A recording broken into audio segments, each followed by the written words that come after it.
Hello, everyone. Here we are with Sonia Spence. Sonia, do you want to introduce yourself? Yeah, hi Alex. My name is Sonia and I am at Fabric and Flowers. So I do lots of quilting and bags and pouches and yeah, whatever takes my fancy really. Wonderful, yes. And I want to talk about those bags and pouches as well as your quilts because that's something that I'm very fond of making. But just to kick us off, something I've been asking everyone is, how did you get started in quilting? So it's a bit of a funny path really. I was very creative as a child. I look back now, I was very lucky with my mum. She used to set my sewing machine or set her sewing machine up on a dining table at the beginning of the summer holidays, which in the UK is 6 weeks, and just let me loose with her sewing box and fabrics and just let me play. Which looking back now, having children of my own, I don't actually know how she did it because if my kids leave things out for more than a couple of days, it drives me nuts. But yeah, 6 weeks I'd have just playing. And then it's that classic story of sort of going to university and, you know, you just kind of lose it, don't you? And then having children. And then we had 3 children within 4 years, which was very hardcore. Yes. And sewing was something that helped me. The children didn't, well, the youngest 2 didn't sleep, so I did have a bit of depression at the time, and sewing was something that just gave me a sense of purpose, and it just reminded me, and I just kind of launched myself into it because I sort of remembered how much I loved being creative. So yeah. Yeah. And so were you sewing quilts back then as well, like when your children were small? When my children were small, yeah, I started off, what did I do? I think I'd been given a Kath Kitson book with a bag pattern in it. So I made that, and then sort of, you know, it was in the days of Flickr groups, if you remember those. Yes. And so yeah, so I was doing sort of mini quilt swaps, and it's just, I mean, back then it was what, 2012, so the internet was just sort of starting to come into its own really, with groups and tutorials, and there was a really nice blogging community as well. So I just kind of got into that, but soon went into developing my own patterns. So I think the first quilt I ever made was a jelly roll waist quilt, because when I started, that was all the rage. So I think I went onto Etsy and I bought a jelly roll and made this quilt, and it's not particularly well made. It's still standing now. I did some weird thing where I added a border and then I folded the border back to go over the backing and make a binding. It was it's innovative. But, yeah, but that quilt is still going. It's been on every camping trip with us, and it's well loved by the whole family. So yeah, that's how I started, and then just went into doing my own thing, a bit of dressmaking as well, and yeah, all sorts of things. Wonderful. And now you've got your store, your shop with all sorts of patterns for different things. And yes, I do love the bags and the little ones, the little pouches, especially you've got a triangle pouch, which I think is adorable. So that's this one here. So oh, there it is. Yes. This is an improv one. So yeah, a try sewing kit. So this was made with, I did a block of the month a couple of years back, and I did a tutorial on how to do hand piecing. And this if you didn't want to go on to make the whole block of the month, you could make that one block, because it was triangles, into a sewing kit. Because I do a lot of English paper piecing, and so little pouches where you can just tuck needle, thread, tiny scissors and a few paper pieces in. That's right up my alley. So I feel like there's one of those in my future. Well, I think you might prefer the flexi sewing. So I have one of the things that I love to do with my patterns is I love instructions, but I don't like following them. So I always like to put my own spin on them. And when I am making patterns, I come up with an idea, and then as I'm in the middle of it, I'm like, oh, I could do this, or I could do this. There's so many different things that I could do. So a lot of my patterns have different options in them. So it will be, here's the standard version, and then you can add a slip pocket, or you could add a zip pocket, and so that people can, buy a pattern and make it their own, and make 3 or 4 different versions of it. And I've got, what have I got now? 3 patterns, which are called Flexi. So I've got the Flexi sewing kit, which is this one. I've got the Flexi sewing pouch and the Flexi sewing case, and they're all for different purposes. So the Flexi sewing kit for EPP has a little pocket where you can keep pieces. Perfect. It's got somewhere to keep your thread, and this is, I like sewing in the car a lot. So pre-COVID, I would always be sewing in the car, and the worst thing is when you pull your thread and the spool just goes running into the bottom, and you're like, where's it gone? Yeah. So this uses a little bit of mesh, and you can pull your thread through, and it's like a hole for sewists. That's so clever. So it never needs to come out of the pouch. Exactly. So yeah, so that's you can have it as a folded case, or you can just make it a single, and then it connects to my other bags. So I love it. I love the ingenuity of this. And you mentioned your block of the month as well, which was a kind of sampler. Is that it on the wall behind you? Is that part of it? Well, this is another one that I did. So I've done, what have I done now? I've done 2 or 3 samplers. The first sampler I ever did was the Mindful Quilt back in 2020.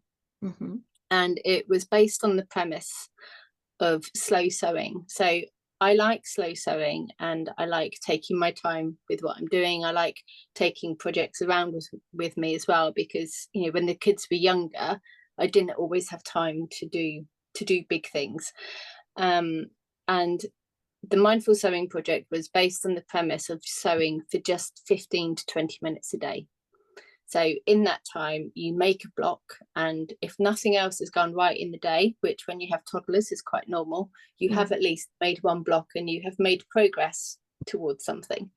And I started that at the beginning of 2020, clearly not knowing that COVID was round the corner, and a mindful project was the best thing I could have ever come up with. There's some foresight there. Yeah, exactly. And in the UK, I don't know what it was like in America, but in the UK, around March, when they did the first lockdown, it was billed as being for 2 weeks. Yes, we had that as well here. It was only going to be a few weeks, and then we'd all be going back again. Yeah, they lied. Yeah. But because I was doing the Mindful Quilt project and I was really enjoying it, and because it was 2 weeks, I did a free sew along, a sampler for people to join in. So for the 2 weeks of lockdown, when people were a bit bored and stuck at home, we could make a mini project together. So this is the mini Mindful Quilt project, which was alongside my bigger one. And so since then you've been doing more of them, and the 2022 one is available as a course on your website, is that right? Yes, yeah, it is. So I'll see if I can get it, because it's a more complicated project. It's not always a 20-minute block. But this one is inspired, if you can see, there's a lot of liberty.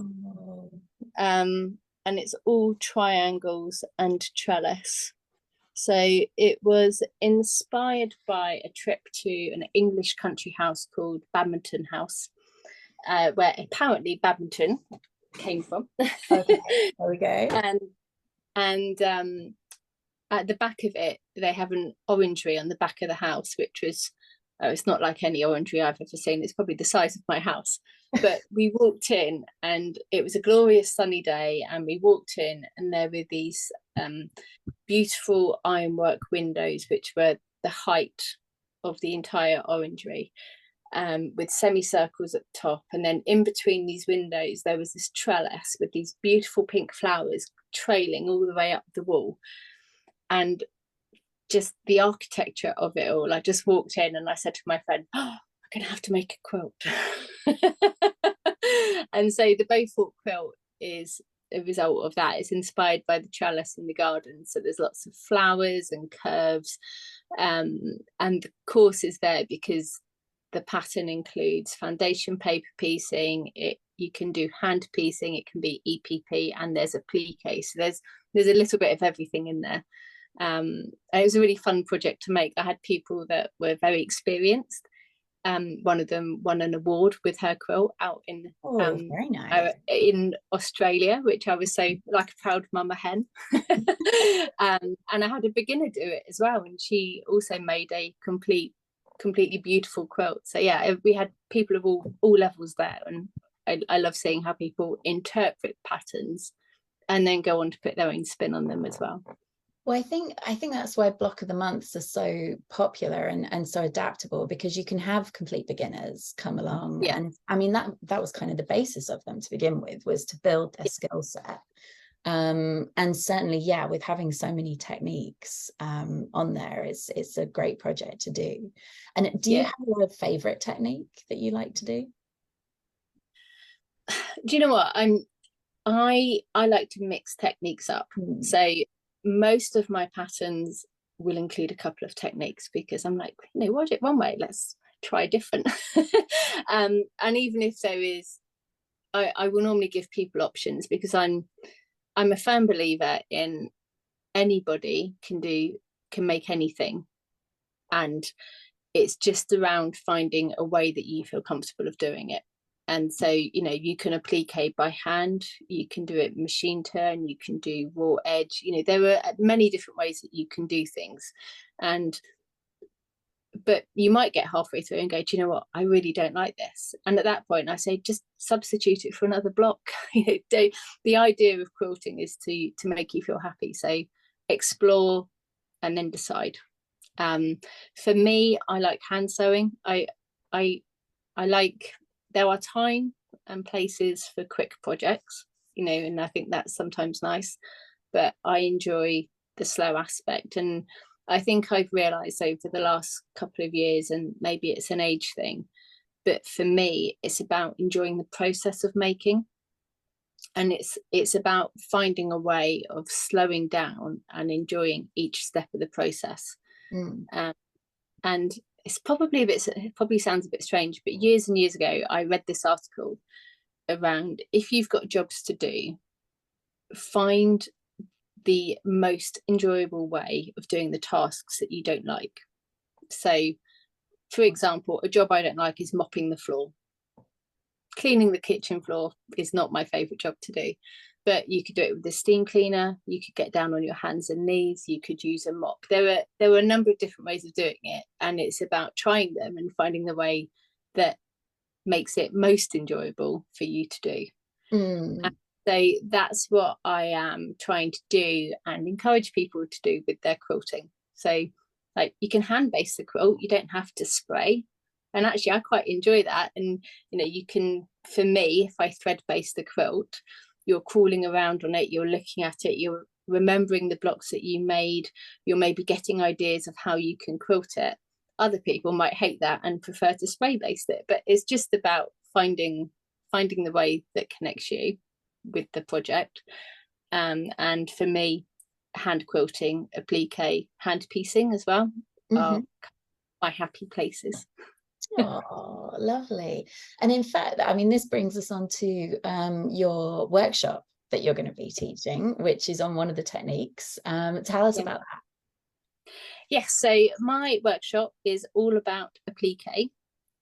And this is, I remember when I first started quilting, and at that time, it was just as, I don't know if you're familiar with Jen Kingwell, it was around the time that she launched Green Tea and Sweet Beans.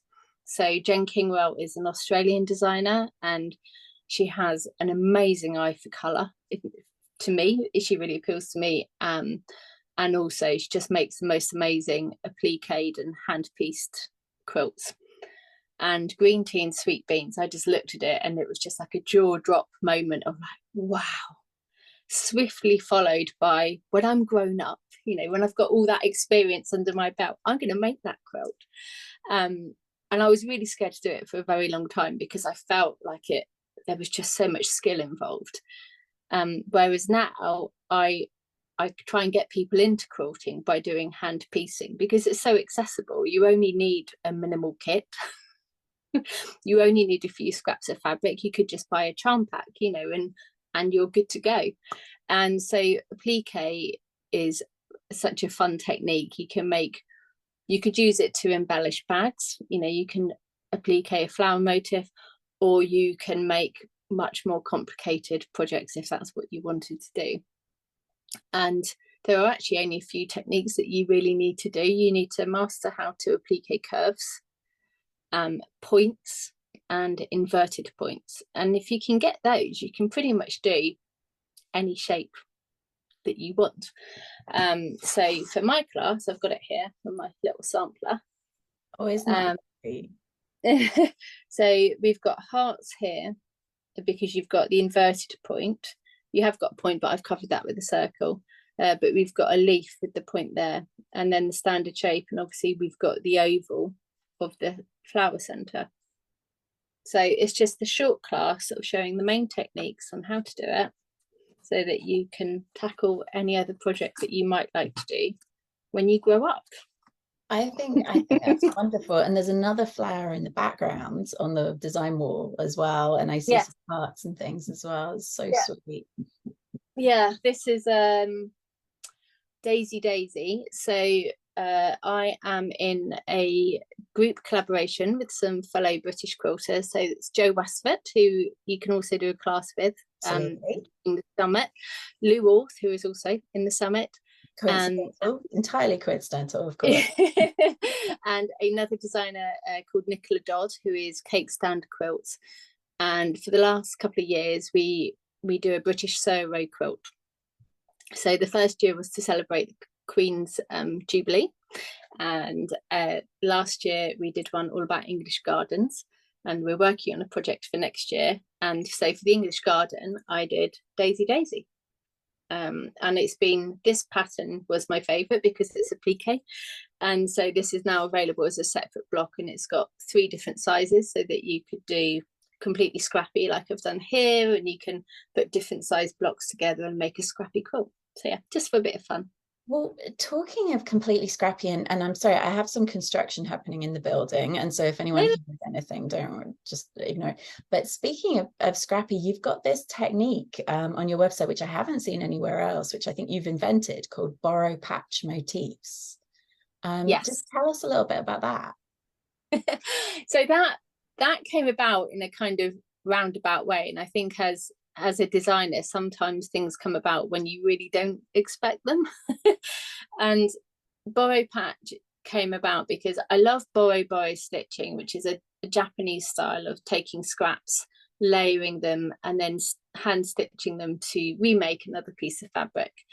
And I think there's probably lots of quilters out there like me who love Liberty fabrics, and they're very precious when you get them, because you know they're quite expensive and they're beautiful patterns, and you know you don't want to waste the scrap. I don't anyway. No.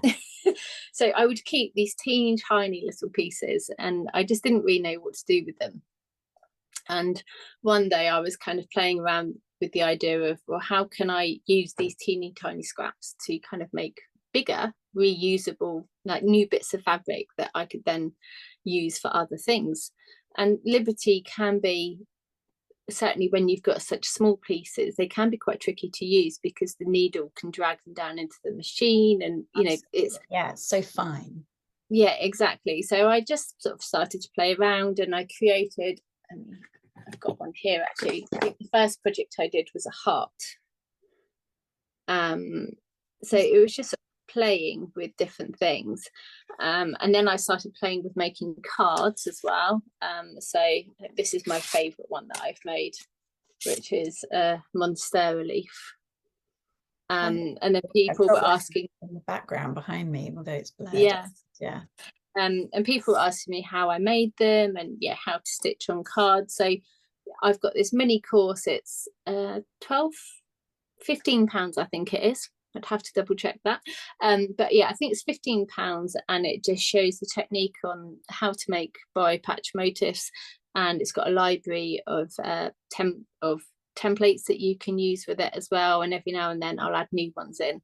So yeah, it's just a really fun way of just, you know, using up fabrics, making something new, making something unique that you can gift on to someone else. So yeah, it was just really good fun. And that's lovely as well, that you can use them as motifs on fabric, but also on cards as well. I hadn't realized that. That's very effective.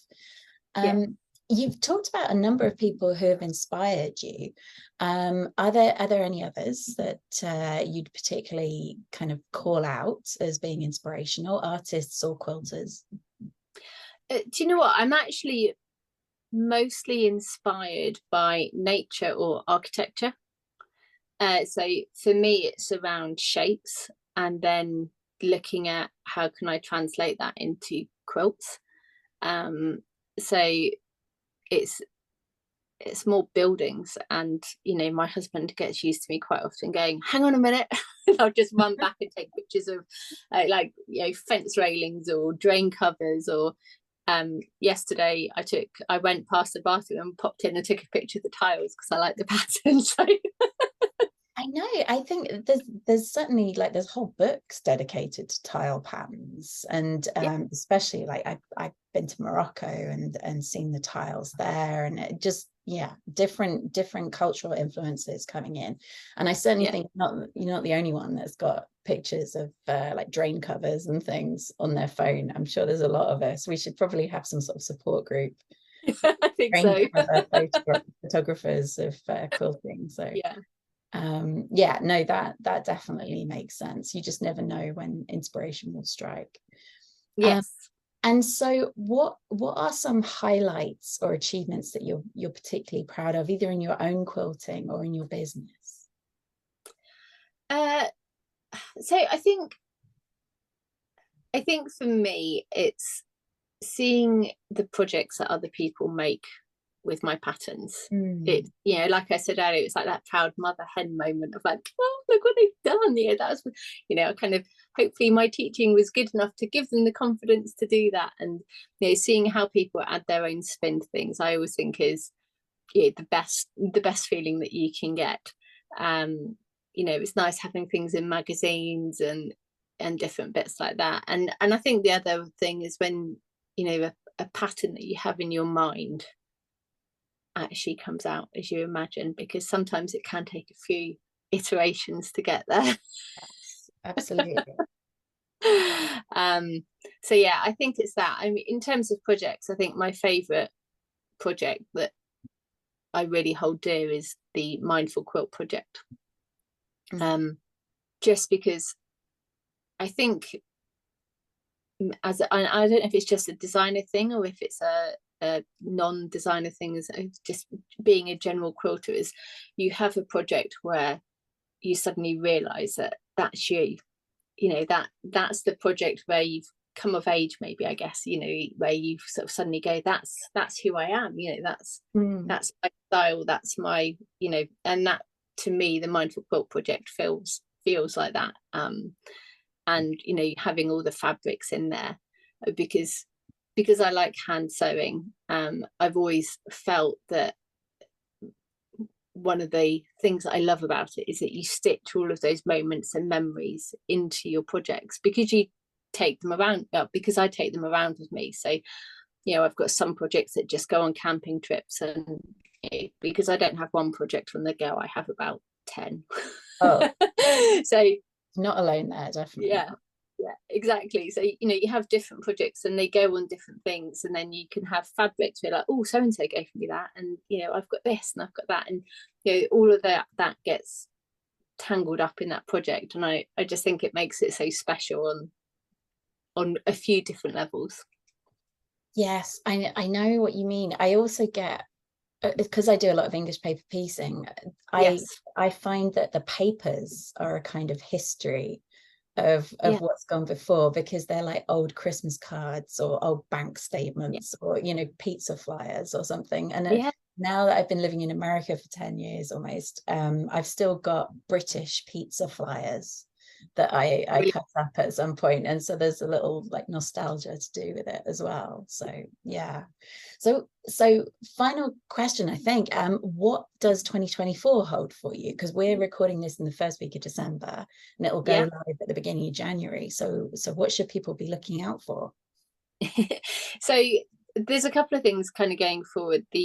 Later on this week, I'm going to be launching Mindful Quilt 2, which is very exciting. So very exciting, yes. Yeah, because it's a project that I love so much. It's going to have exactly the same principle. It's going to be based on sewing for just 15 or being creative for sort of 15, 20 minutes a day. So 2 days of that creativity could be picking your fabrics and preparing the fabrics, and then you might make 5 blocks of 1 block a day for the next 5 days. And that's got 12 designs. It's got 3 quilt layouts, and there's progress trackers because I love a tick chart, and there'll be wow, lots of options. Yeah, absolutely, and I love an option. So that will be launching this week. So by the time this goes out, it will be available. There's going to be a special offer for people in the summit. If they VIP members, they will be able to get free sit and sews, which I'll be holding quarterly. Ooh, lovely. I love the community aspect of it, and I think, but not everybody wants to do it, so it's an option, but VIPers can get that option for free. So that's good. And then the second thing that I'm doing is working on my kind of new venture, which is Craft a Business. So I have a background in market research and insights, and I have been helping fellow businesses or fellow quilters with growing and refining their businesses to sort of make the most of the time that they have and balance it with their life, and I'll be working on that. So I've got mini membership at the moment with co-working sessions, and that's going to be expanding next year as well. So lots of different things going on. This is all very exciting. Yes, it's great to hear. And of course, I'll be putting links in the interview notes to all these different things so that people can jump and find out about them in more detail. Brilliant. It's been absolutely wonderful talking to you. Thank you so much for your time. And I know that I'm personally, I keep saying this and it's true every time, I'm very much looking forward to your workshop. Oh, thank you very much. And I look forward, and for everyone that has listened, thank you. And if you do make anything, make sure to tag me, because I'd love to see what you do with that's something I'm definitely looking forward to in the Facebook group. I'm hoping people will be sharing there, and also hopefully on Instagram as well. That would be awesome to see everything. Brilliant. All right, thank you. Thank you for your time, Alex. See you later.